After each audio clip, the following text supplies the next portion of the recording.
standard 530. Yeah. It's just 93 links.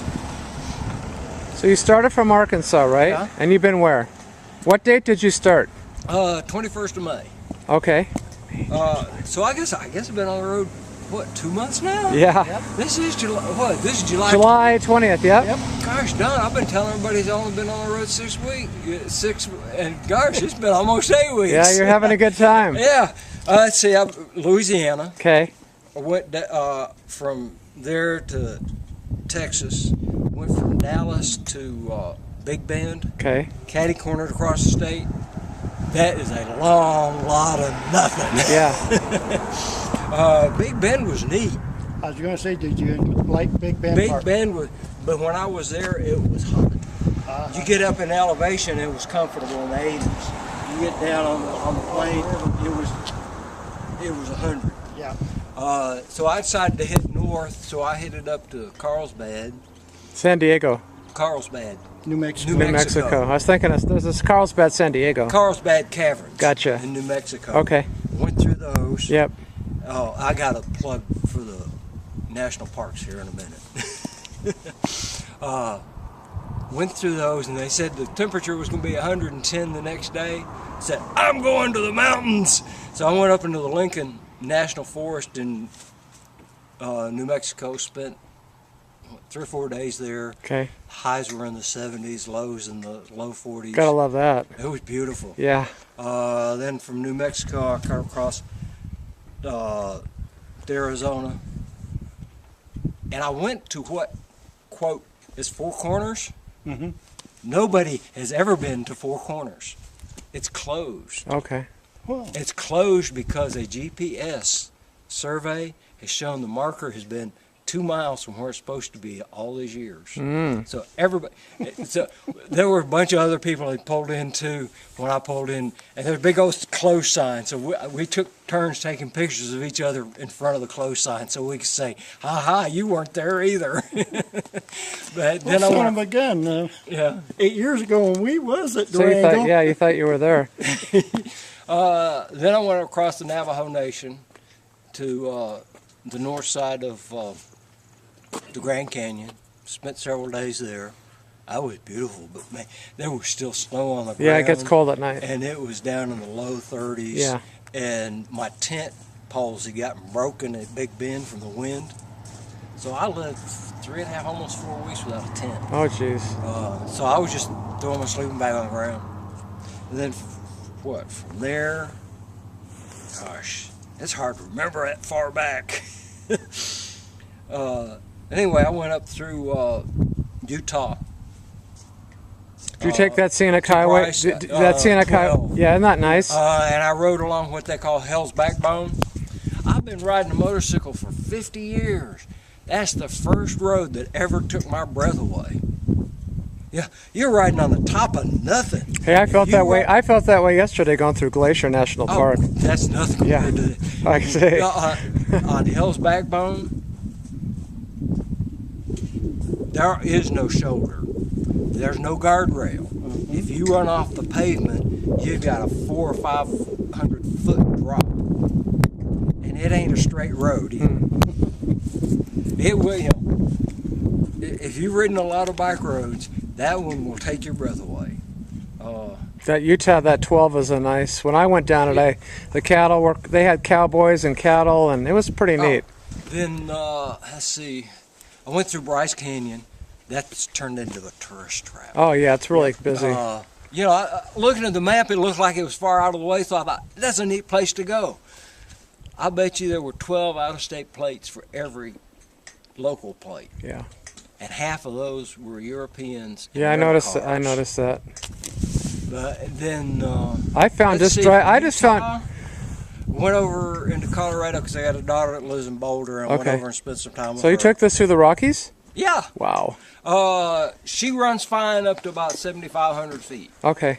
At 8,000, she says, "Would you get off and push?"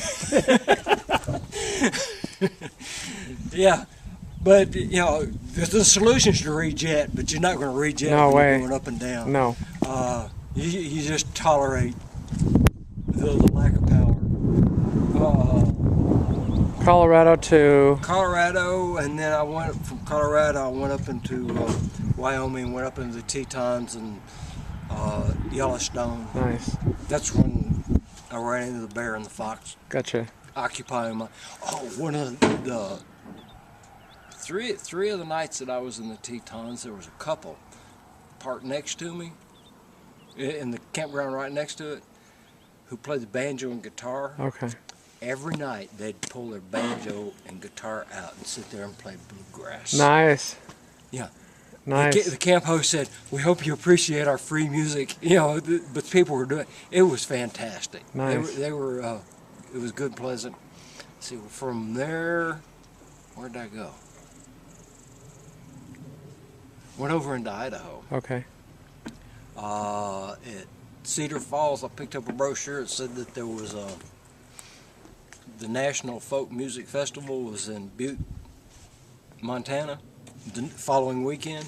I thought, I'm going to go up there, but I'm going to run down to the Craters of the Moon National Park first, spend a night down there. in Idaho, yeah. Yeah. That's neat. You know, it's volcanic remains. Then, and I headed up towards Montana, followed the Salmon River, up and stopped in Salmon to get gas. And I'm gonna I hate to admit this too. Asked the girl at the gas station where a good place. It was the middle of the afternoon. A good place to eat. She says, "Oh, you go down here to the brewery, and they've got good food in there." Well, I went in there. It was a microbrewery in the town. Bertram's. That's the guy's name, was Bertram. The guy that runs this from South Africa. And I went in. I got they had a special that day. It was portobellos with seafood over rice, over pilaf rice. Best I'm not really crazy about portobello. Best portobello I ever ate. It was a fantastic meal. Drank a couple of their ales with it, and I thought, I feel good. I better not get on the bike. And so I asked him where a motel was. He said, "Oh, there's one right around the corner, about a block and a half away." So I went, got a room, walked back to the brewery because 2 beers and I don't get on the bike. More than 2, you stay off. I figured I've lasted 50 years by not being stupid. There you go. Went back and drank some more. We had a stout that was fantastic. It didn't have that after hops taste that most stouts have. But when I left there, I knew there's no way I'd have passed Walk the White Line. I was drunk, and I was glad the motel was only a block and a half away. So you just left your bike at the microbrewery and No, walked? I left it at the motel and I walked got back you. to That the works. brewery. That works. I do. If I know I'm going to drink, I will get a room within walking distance where I'm going to drink and leave the bike there. Yep. But anyway, then I came up some back roads up to Butte, ended up in Butte. All the campgrounds were full, but they opened up the rodeo grounds and we camped out. A bunch of us camped out at the people that I had met. Most of them damn motorhomes. I hate those things. I know. I didn't say that. Just go out. Good thing you don't have to do that for every day. Well, I ended up camping next to a couple of those guys out at the rodeo grounds, and then I said, "Well, I think I'll go up the glacier," and then I ended up coming up 200 because I was trying to find back roads to get up there without taking the interstate. Yeah. And I ended up in Lincoln, and the wind was so bad. It was blowing me. That must have been that must have been about last Wednesday, It was right? last Tuesday. Yeah, I heard my friends got stuck in that. The wind was so bad that when I passed through Lincoln, I saw they had a city campground, city park that you do overnight camp. So I thought, I'm spending the night here. And the next day, I found out that weekend they were having an antique car show and a fiddler's convention. And it was also the weekend